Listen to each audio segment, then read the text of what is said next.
എന്താണ് പാലക്കാടിൻ്റെ വിധിയെഴുത്തിൻ്റെ ഏറ്റവും പുതിയ വിവരങ്ങൾ എന്നത് തന്നെ നോക്കാം. 58.02 എന്ന ശതമാനത്തിലേക്കാണ് പാലക്കാടിൻ്റെ വോട്ടെടുപ്പ് കണക്ക് ഉയർന്നിരിക്കുന്നത്. പോളിംഗ് ശതമാനം ഉയർന്നിരിക്കുന്നത് 58.02. എന്നാലും കഴിഞ്ഞ തവണത്തെ അപേക്ഷിച്ച് കുറവാണ്. പക്ഷേ ഏറ്റവും പുതിയ 2 മണിക്കൂറത്തെ കണക്കുകൾ കൂടി ഇനി ബാക്കിയുണ്ട്. അത് ഒരു പക്ഷേ ഏറ്റവും പുതിയ കണക്കുകൾ എത്തുമ്പോൾ നിലവിലുള്ള കണക്കുകൾ ഏതാണ്ട് 1 മണിക്കൂർ പിന്നിലായിരിക്കും. സ്വാഭാവികമായും അതിനുശേഷമുള്ളത് പിന്നീട് ഇനിയുള്ള 2 മണിക്കൂർ.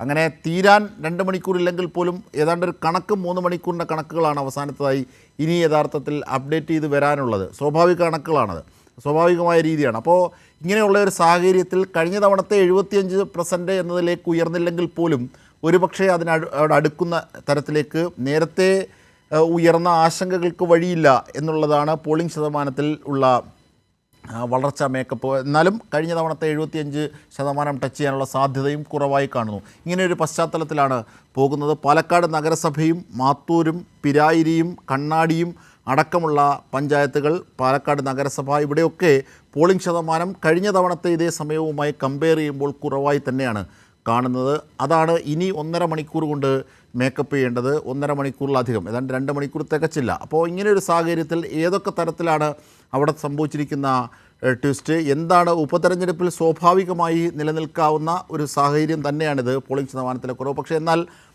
ഈ വാശിയും 30 ദിവസത്തിലധികമായി ചേർന്ന പ്രചരണവും അതുയർത്തിയ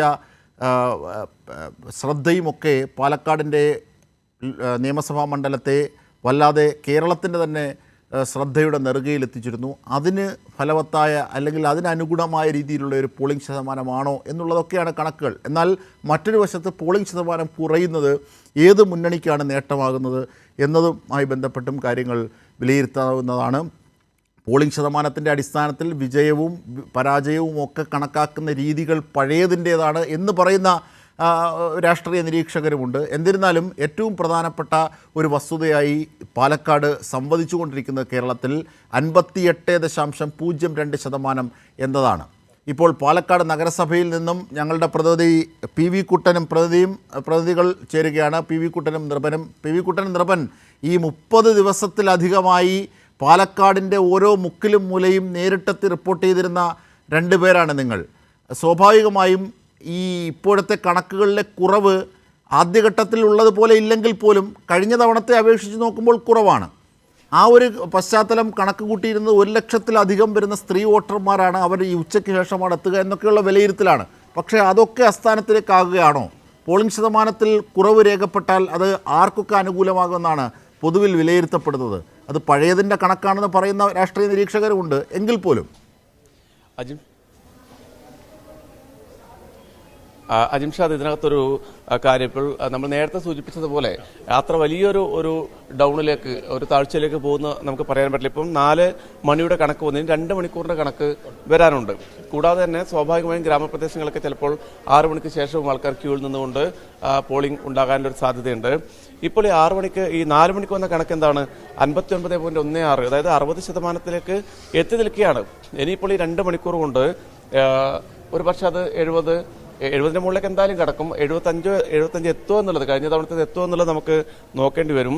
പഞ്ചായത്ത് തിരിച്ച് വലിയ മാറ്റങ്ങൾ വരുന്നുണ്ട് അല്ലേ? കണ്ണാടി പഞ്ചായത്തിൽ എങ്ങനെയൊക്കെയാണ് നിർമ്മാണം, അതിൻ്റെ ഒരു കണക്കുകളെന്ന് പറയും. നമ്മളിപ്പോൾ ഈ കണക്ക്, അവസാനത്തെ കണക്ക് കുട്ടർ പറഞ്ഞു നിർത്തിയെടുത്ത് ഇന്ന് പരിശോധിക്കുമ്പോൾ ഇപ്പോൾ ശതമാനം 58.02. പാലക്കാട് നഗരസഭ നേരത്തെ കുറവാണ്, ഇപ്പോഴും വലിയ വ്യത്യാസത്തിൽ വന്നിട്ടില്ല, എന്നാൽ തീരെ കുറയുന്നില്ല, 56.38. കണ്ണാടി പഞ്ചായത്ത് അത് 55.86, മാത്തൂർ പഞ്ചായത്ത് 56, പിരായിരി പഞ്ചായത്ത് 58.03 ഉയർന്നിട്ടുണ്ട്. ഇപ്പോൾ ഒരു കാര്യം കുട്ടൻ പറഞ്ഞു നിർത്തിയ തന്നെ ഒരു കാര്യം, നമുക്ക് വലിയ തരത്തിൽ പോളിംഗ് ശതമാനത്തിൽ കുറവ് വരും എന്നുള്ള സാധ്യതയില്ല. കാരണം എന്ന് പറഞ്ഞാൽ ഇനി 1.25 മണിക്കൂറിന്റെ അതായത് കഴിഞ്ഞ തവണ 2021 ഈ സമയത്തുള്ള പോളിംഗ് എന്ന് പറയുന്നത് 60.71% മാത്രമാണ്. ഇപ്പോൾ ഏതാണ്ട് 60 ഇപ്പോൾ 58-59% എത്തുകയാണ്. അവസാനത്തെ 2 മണിക്കൂറിലാണ് കഴിഞ്ഞ തവണയും ഈ പോളിംഗ് വർദ്ധിച്ചിരിക്കുന്നത്. അപ്പോൾ സ്വാഭാവികമായും അജിംഷാദെ, ഈ പറയുന്ന ഒരു ആശങ്കകൾക്ക് വലിയ അർത്ഥമുണ്ടെന്ന് പറയാൻ പറ്റില്ല. എന്തായാലും 70% കടക്കും എന്നതിൽ തർക്കമില്ല. കാരണം ഇവിടെ ഉണ്ടായ പ്രചാരണങ്ങൾ അല്ലെ, ഈ നാടാകെ ഇളക്കി മറിച്ചുകൊണ്ടുള്ള 35-36 ദിവസത്തെ പ്രചാരണങ്ങളൊക്കെ ജനങ്ങൾ സ്വാഭാവികമായും സ്വാധീനം ഉണ്ടാക്കും. പക്ഷെ മറ്റൊരു കാര്യം എന്നുള്ളത്, ഈ വിദേശങ്ങളിലൊക്കെ ജോലി ചെയ്യുന്നവരുണ്ട്. കാരണം അവർ സാധാരണ തെരഞ്ഞെടുപ്പിൽ വരുന്നത് പോലെ ചിലപ്പോൾ ഉപതെരഞ്ഞെടുപ്പിന് എത്താൻ പറ്റിയെന്ന് വരും. ഇപ്പോൾ നമ്മൾ ഇവിടെ നിന്ന് തന്നെ 1-2 ആൾക്കാർ നാട്ടുകാരോടൊക്കെ ചോദിച്ചപ്പോൾ അവരുടെ നാട്ടിലൊക്കെ വിദേശത്തിലെ ആൾക്കാരൊന്നും വോട്ട് ചെയ്യാൻ വേണ്ടി വന്നിട്ടില്ല. പിന്നെ ജോലിക്കായി പുറത്തു പോയ മറ്റ് സംസ്ഥാനങ്ങളിലുള്ളവർ, മറ്റ് ജില്ലകളിലുള്ളവർ പലരും എത്തിപ്പെടാൻ പറ്റാത്തൊരു സാഹചര്യങ്ങളൊക്കെ അവർ പറയുന്നുണ്ട്.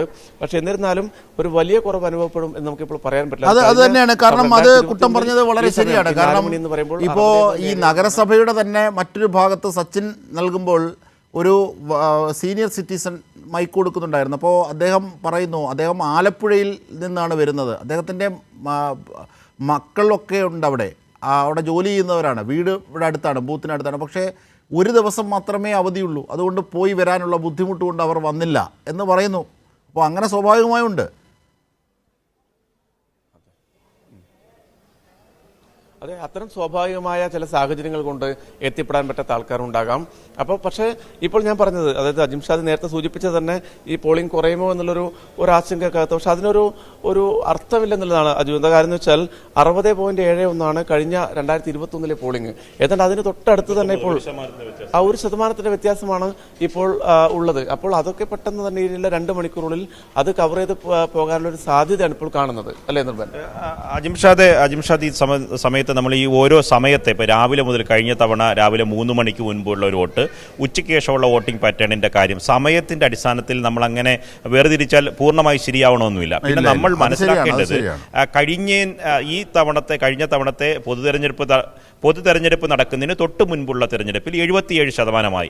ആ 77% മുകളിലേക്ക് ഒരു പാലക്കാട് വോട്ടർമാരുടെ ഈ 3 മുന്നണികൾ നടത്തിയ ത്രികോണ മത്സരത്തിന്റെ സാധ്യത വലിയ തരത്തിൽ രാഷ്ട്രീയ കേരളത്തിന്റെ കേന്ദ്രമായി അവസാനത്തെ ഒരാഴ്ച പാലക്കാട് മാറി.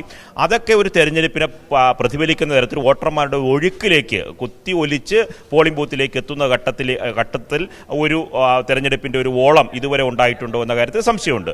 പക്ഷേ ഇനി വരുന്ന സമയങ്ങൾ 1.25 മണിക്കൂർ വോട്ടിംഗ് പാറ്റേൺ നമുക്ക് 2ആയി തരംതിരിക്കാം ജിംഷാദ്. രാവിലെ വരുന്ന 7 മണി, രാവിലെ 6 മണിക്ക് പോളിംഗ് സ്റ്റേഷനിൽ ഉണർന്ന ഉടൻ തന്നെ വരിവരിയായി ഇരുന്ന വോട്ടർമാരെ നമ്മൾ രാവിലെ കാണിച്ചതാണ്. അത് കഴിഞ്ഞിട്ട് 11 മണി വരെ പോളിംഗിൽ ഒരു ഒഴുക്കുണ്ടായിരുന്നു, വിവിധ ബൂത്തുകളിൽ സമാനമായ ഒഴുക്കുണ്ടായിരുന്നു. അത് കഴിഞ്ഞ് ഉച്ചയ്ക്ക് ശേഷം 2 മണിക്ക് ശേഷം ഒന്നിടവിട്ട് വോട്ടർമാർ വരുന്നു, വോട്ട് ചെയ്ത് പോകുന്ന അവസ്ഥയുണ്ടായി. വലിയ ക്യൂ ഉണ്ടാവുന്നില്ല, പക്ഷേ പോളിംഗ് നടക്കുന്നുണ്ട്. ഇപ്പം തന്നെ ഈ 3:45 അരയ്ക്ക് മുമ്പേ ആയിരിക്കും ഈ പറഞ്ഞ ശതമാനത്തിലേക്ക് എത്തിയത്. അവർ 4 മണിക്ക് ഈ കണക്ക് വരുമ്പോഴേക്കും അപ്പോഴും 1-2% വ്യത്യാസം അതിൽ തന്നെ വരും. ഇനി വരുന്ന 1.25 മണിക്കൂർ എന്ന് പറയുന്നത് നിർണായകമാണ്. നേരത്തെ പി വി കുട്ടൻ പറഞ്ഞതുപോലെ പല പോളിംഗ് ഈ ബൂത്തുകളിലും അവസാന ഘട്ടത്തിൽ ഏകദേശം ഈ ടോക്കൺ നൽകി ഏകദേശം ഒരു അരമണിക്കൂർ 1.5 മണിക്കൂർ 1 മണിക്കൂറോളം നീളുന്ന ഒരു ഘട്ടം വരും. അതുകൊണ്ട് ഈ പോളിംഗ് ശതമാനത്തെ നമുക്ക് ഈ ഘട്ടത്തിൽ വിലയിരുത്താൻ കഴിയില്ല. ഏകദേശം 70-നും 75-നും ഇടയിലേക്ക്, ഒരു പക്ഷേ 75-നോട് അടുത്ത പോളിംഗ് ശതമാനത്തിലേക്ക് എത്താനുള്ള സാധ്യതകൾ തന്നെയാണ് മുന്നണികൾ പ്രതീക്ഷിക്കുന്നത്. അതിലേക്ക് ഇനി വരുന്ന 1.25 മണിക്കൂർ നിർണായകവുമാണ് അജിംഷാദ്. തീർച്ചയായും അത് നിർവൻ പറയുന്നത് സാധാരണഗതിയിലുള്ള ഒരു ഉപതെരഞ്ഞെടുപ്പിൻ്റെ കാര്യത്തിൽ വളരെ ശരിയാണ്. കാരണം അതിൻ്റെ സ്റ്റാറ്റിസ്റ്റിക്സും അതിൻ്റെ ഗ്രാഫും വരച്ച് നോക്കുമ്പോൾ സ്വാഭാവികമായും ഇത്ര മണിക്കുള്ളിൽ ഇത്ര പേർ എന്നുള്ള ഒരു സാഹചര്യം എത്തിക്കാനാകില്ല. പക്ഷേ അതിനപ്പുറത്തേക്ക് പാലക്കാട്, ചേലക്കരയും വയനാടിനും അപ്പുറത്തേക്ക് പാലക്കാട് വിവാദങ്ങളുടെയും ശ്രദ്ധയുടെയും തർക്കങ്ങളുടെയും ഒരു വലിയ വേലിയേറ്റം സൃഷ്ടിച്ചിരുന്നു.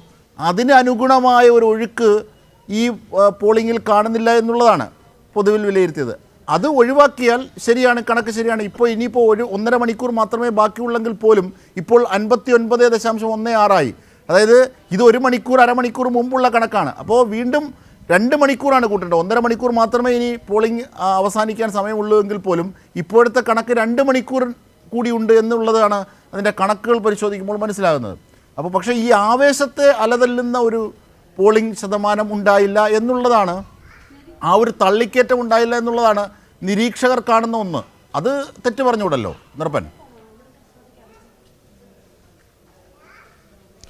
തീർച്ചയായും അതാണ്. അതിന് 1-2 കാര്യങ്ങളുണ്ട്. അത് വിശദമായി നമുക്ക് ഈ പോളിംഗ് ശതമാനത്തിന്റെ വോട്ടിംഗ് ശതമാനത്തിന്റെ കണക്കുകൾ പരിശോധിക്കുമ്പോൾ മാത്രം വ്യക്തമാക്കേണ്ട കാര്യമാണ്. ഒന്ന്, അന്തിമമായ പോളിംഗ് വരണം. മറ്റു ചില സാഹചര്യങ്ങളോട് വരും. ഒന്ന്, നമ്മൾ ഈ പോളിംഗ് സമയത്ത് നമ്മൾ കാണിക്കുന്ന തീവ്രതയും മാധ്യമങ്ങൾ കാണിക്കുന്ന തീവ്രതയും രാഷ്ട്രീയ പ്രസ്ഥാനങ്ങൾ രാഷ്ട്രീയമായി കാണിക്കുന്ന തീവ്രതകളും തെരഞ്ഞെടുപ്പിന് അതേപടി സ്വാധീനിക്കണമെന്നില്ല. കാരണം ഒരു രാഷ്ട്രീയപരമായ മാറ്റം ഉണ്ടാകുന്നില്ല. ഇപ്പോൾ LDF സർക്കാർ തുടരണം എന്ന് ആഗ്രഹിക്കുന്ന ഒരു വോട്ടർമാർ ഈ തെരഞ്ഞെടുപ്പിൽ അതുപോലെ വന്ന് പോൾ ചെയ്യുന്നില്ല. കാരണം LDF സർക്കാരിന് മാറ്റം ഉണ്ടാകുന്നില്ല.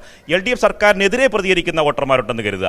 അവരും ഈ തെരഞ്ഞെടുപ്പിൽ വന്ന് അതേ വാശിയോട് വോട്ട് ചെയ്യണമെന്നില്ല. കാരണം പറഞ്ഞാൽ ആ സർക്കാരിന് മാറ്റം ഉണ്ടാകുന്നില്ല.